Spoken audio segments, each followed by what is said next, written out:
ودود كل أبدا بالود ودامني أثر الوكد ودود كل أبدا بالود ودامني أثر الوكد.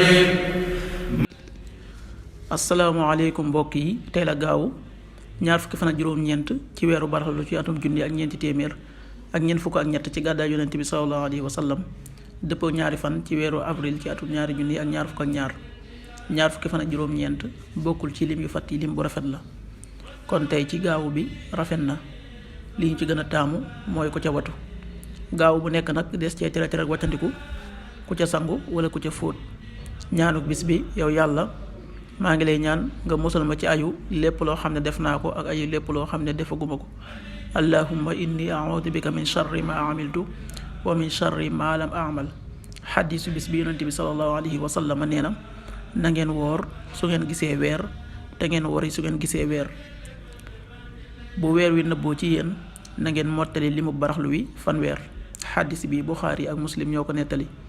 qaala rasulullahi sallallahu alayhi wa sallam suumoo li ru'yatihi wa aftiroo li ru'yati fa in gubiya alaykum fa akmilu iddata shahbana 30. rawaahu Buxaari wa Muslim. بخير ودي لمن ما